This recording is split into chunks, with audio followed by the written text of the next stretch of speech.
स्वतंत्र भारत में प्रशासन की कार्यशैली पर 1951 में एडी गोरेवाला ने एक रिपोर्ट पेश की थी, जिस रिपोर्ट का नाम था लोक प्रशासन पर प्रतिवेदन। आप लोग सोच रहे होंगे कि 1951 में जो रिपोर्ट पेश की गई थी उस रिपोर्ट की बात आज आप क्यों कर रहे हैं।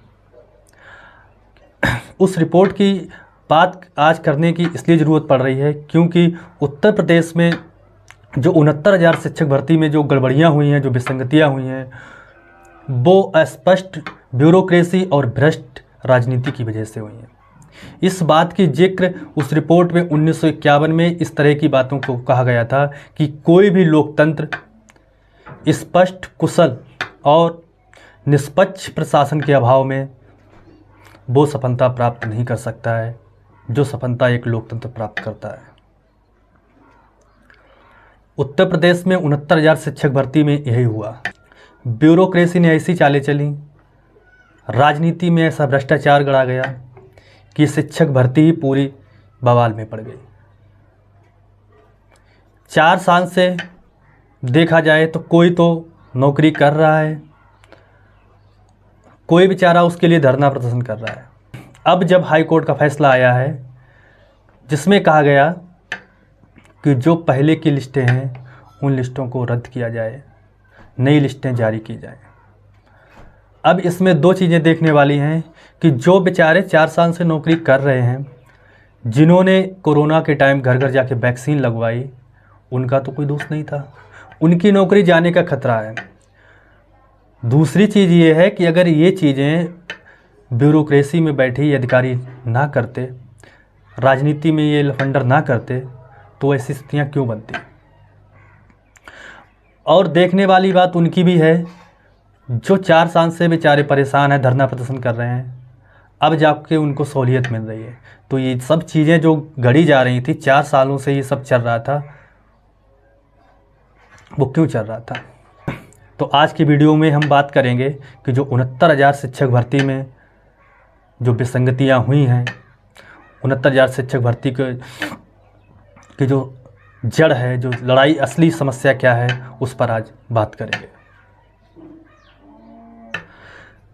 तो बात करते हैं, इस भर्ती की प्रक्रिया की शुरुआत होती है 5 दिसंबर 2018 को। उत्तर प्रदेश सरकार ने राज्य के बेसिक एजुकेशन डिपार्टमेंट द्वारा 69,000 शिक्षक भर्ती के लिए आवेदन मांगे। इस भर्ती का रिजल्ट 12 मई 2019 को जारी किया जाता है, जिसमें 1,46,000 अभ्यर्थी क्वालिफाई करते हैं। इसमें जो जनरल कैटेगरी की कट ऑफ थी वो थी 67.1, ओबीसी कैटेगरी की जो कट ऑफ थी वो थी 66.7 थी। इसके बाद एससी कैटेगरी की कट ऑफ थी वो थी 61.01% की। अभी तक ये सब सही चल रहा था, फिर समस्याएं कहाँ पे आई। समस्या तब शुरू होती है जब रिजल्ट जारी कर दिया जाता है और जो आरक्षित वर्ग के जितने भी विद्यार्थी थे, जिनका रिजल्ट जारी किया जाता है, उनके नंबर डिक्लेयर नहीं किए जाते हैं, जिस वजह से इस भर्ती में गड़बड़ियाँ जो थी वो सामने आने लगती हैं। क्योंकि इसमें जो आरक्षित वर्ग के अभ्यर्थी थे वो सीधा आरोप लगा रहे थे इस पूरी प्रक्रिया में कि जो मेधावी छात्र हैं, जिनके नंबर जनरल कैटेगरी में आ रहे हैं, उन लोगों को भी आरक्षण की श्रेणी में रखा जा रहा है, जबकि रिजर्वेशन एक्ट 1994 की धारा 3(6) ये कहती है कि जो आरक्षण जो लागू हो रहा है उसमें जो आरक्षित वर्ग के अभ्यर्थी हैं, अगर वो जनरल कैटेगरी में आ रहे हैं, उनके नंबर जो हैं वो जनरल कैटेगरी के हिसाब से आ रहे हैं, तो उनको जनरल कैटेगरी में ही रखा जाएगा, ना कि उनकी आरक्षित श्रेणी में रखा जाएगा। लेकिन इस भर्ती की प्रक्रिया में जो बच्चे 67.01 की कैटेगरी को पार कर रहे थे, उनको भी आरक्षित वर्ग में ही रखा गया। ये आरोप था अभ्यर्थियों का। इन अभ्यर्थियों का आरोप था कि ओबीसी का जो आरक्षण है वो 27% आरक्षण है, उस हिसाब से 27% के आरक्षण के हिसाब से सीटें मिलनी चाहिए। और जो मेधावी छात्र जनरल कैटेगरी में जा रहे हैं उनको उसी कैटेगरी में मिलना चाहिए, और जो ओबीसी के अभ्यर्थी हैं उनको उसी कैटेगरी में मिलना चाहिए। उन लोगों का सीधा कहना था कि इस भर्ती में ओबीसी को जो आरक्षण है वो 3.86% मिला है, जबकि मिलना चाहिए 27%। इसी तरह से एससी के लिए भी था। एससी का जो आरक्षण है वो 21% है, लेकिन उनको कितना मिला? 16%। इन अभ्यर्थियों का ये आरोप था। 2018 की भर्ती 2019 में, इसके बाद इसकी पूरी प्रक्रिया होकर जब ख़त्म होती है, 20 में सब ज्वाइनिंग भी मिलने लगती है, लेकिन 4 साल से जो अभ्यर्थी थे वो संघर्ष कर रहे थे, धरना प्रदर्शन कर रहे थे, लाठियां खा रहे थे, लड़कियों को लाठियां पड़ रही थीं। सरकार को किसी को कुछ भी मतलब नहीं था। ये लोग हाई कोर्ट में भी जाते हैं, अधिकारियों से भी गुहार लगाते हैं। अधिकारी ऐसे बैठे थे, ब्यूरोक्रेसी ऐसी हो गई कि वो लोग सीधा इन लोगों से कहते थे कि तुम्हें जो करना है वो कर लो, कुछ अब होने वाला नहीं है, भर्ती पूरी हो गई है। ये अभ्यर्थी नहीं माने, ये हाई कोर्ट में जाते हैं। हाई कोर्ट की जो सिंगल बेंच है वो फैसला इनके खिलाफ देती है। तब ये लोग रिव्यू में जाते हैं। डबल बेंच में ये जब मामला जाता है तो डबल बेंच इसके ऊपर निर्णय देती है। वो कहती है नहीं, कुछ तो इस भर्ती में विसंगतियां हुई हैं, आरक्षण के मामले में कुछ तो खेल हुआ है। इस तरह से जो इलाहाबाद उच्च न्यायालय है वो उत्तर प्रदेश सरकार को आदेश देता है कि जो पुरानी लिस्टें बनी हैं उनको रद्द किया जाए और 3 महीने के अंदर नई लिस्ट बनाई जाए। जब ये आदेश आया तो जो अभ्यर्थी धरना प्रदर्शन कर रहे थे, अपनी जो इलाहाबाद उच्च न्यायालय में अपनी पिटीशन दायर किए थे, उन लोगों के लिए खुशी की बात थी। लेकिन वही अभ्यर्थी जो 4 साल से पढ़ा रहे थे, उनके ऊपर उनकी नौकरी जाने का खतरा मंडराने लगा। तो ये ऐसी जो अधिकारी ऐसे जो थे जिन्होंने या तो सरकार को गुमराह किया, या सरकार में बैठे ऐसे भ्रष्टाचारी थे जिन लोगों ने जो असली हकदार थे उन लोगों का हक खाने के लिए ये सब किया। अब हाई कोर्ट का जो फैसला आया है, अब ये जो अभ्यर्थी हैं जो पहले से नौकरी कर रहे हैं वो कह रहे हैं कि सरकार से कह रहे हैं कि सुप्रीम कोर्ट में जाइए इस उच्च न्यायालय के फैसले के खिलाफ।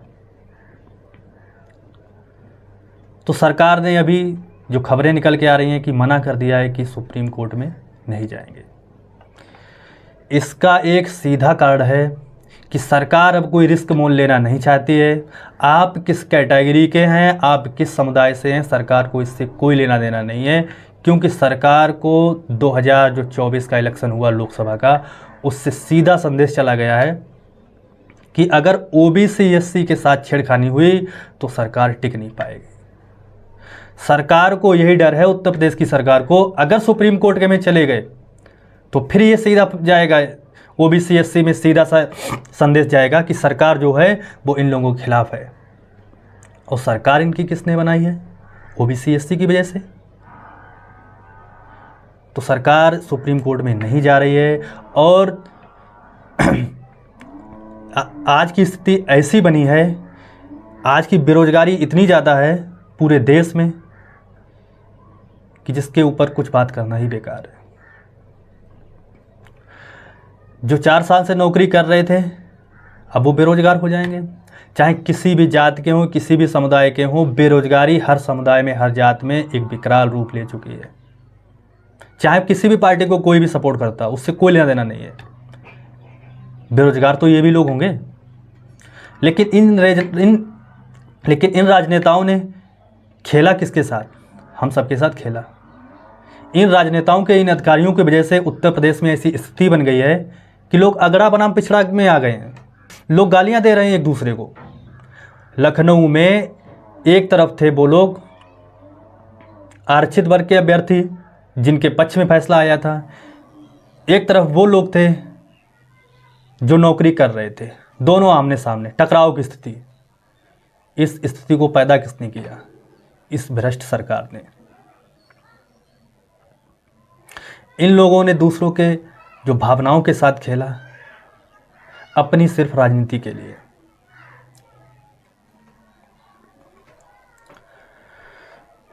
अब सरकार कुछ नहीं करेगी, क्योंकि सरकार को अगला चुनाव जो है वो लड़ना है, 2027 में आ रहा है। क्योंकि उत्तर प्रदेश में जो पीडीए का गठबंधन बना था, इन लोगों ने पूरी बीजेपी सरकार को हिलाकर रख दिया। अब ये कुछ भी कर रहे हैं, अपने फैसले वापस ले रहे हैं, क्योंकि लोग इकट्ठा होने लगे हैं। अब इनकी मनमानी नहीं हो पा रही है। इन लोगों को पता है अगर इस तरह से फैसले करते रहे तो वोट नहीं मिलेगा, क्योंकि उत्तर प्रदेश में जो 62 जो सीटों वाले थे वो 33 पे 32 पे आ गए।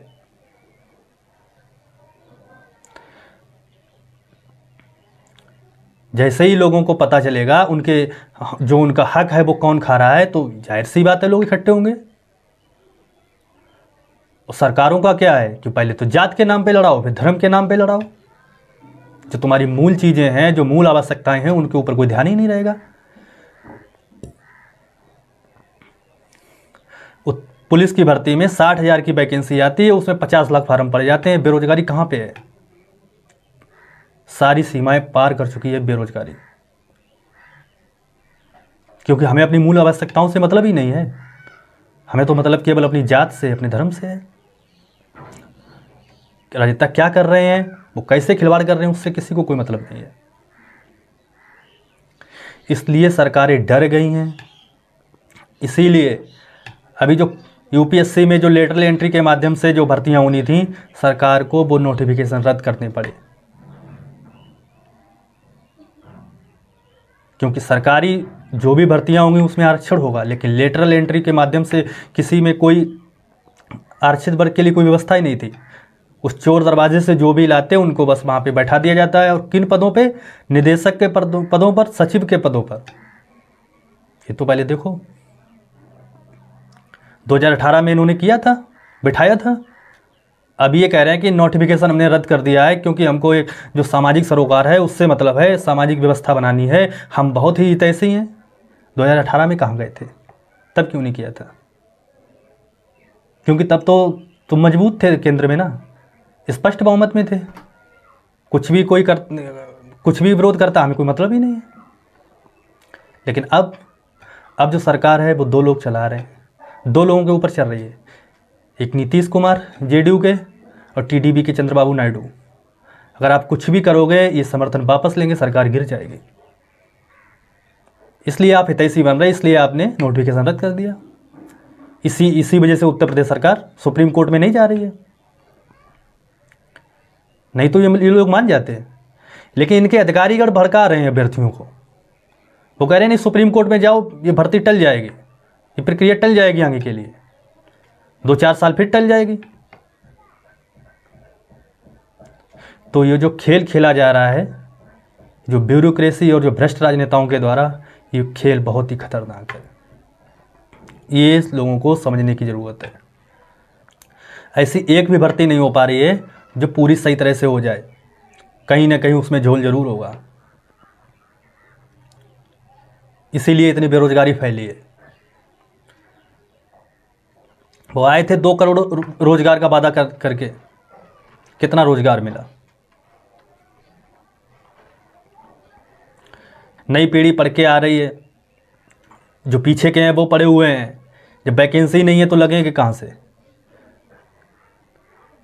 तो ये जितने पढ़े लिखे ये बेरोजगार इकट्ठे हो रहे हैं, वो सरकार के लिए, ये सरकार की नाक में दम कर देंगे। ये जो गुस्सा भरा है ना अभ्यर्थियों के अंदर, वो कहीं फूट ना जाए। क्योंकि किसी को जात और धर्म में ज़्यादा दिन तक उलझा कर नहीं रख सकते।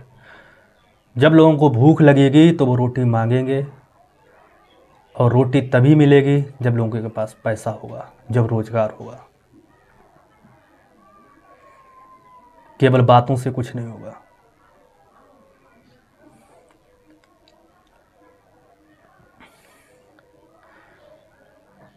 इस लोकतंत्र में हमें जो ताकत दी है, उस ताकत को हम जात धर्म से में ना उलझाकर अपनी जो मूल आवश्यकताएं हैं उनके हिसाब से अपने राजनेताओं को चुनो। हम अगर जात धर्म में ऐसे ही उलझे रहेंगे तो ये जो राजनेता हैं वो ऐसे ही हमारे हकों को खाएंगे और जो हमारी मूल आवश्यकताएं हैं वो कभी पूरी नहीं हो पाएंगी। किसी भी देश का लोकतंत्र इसीलिए होता है कि वो लोगों के लिए ही कानून बनाता है, लोगों की आवश्यकताओं के अनुसार।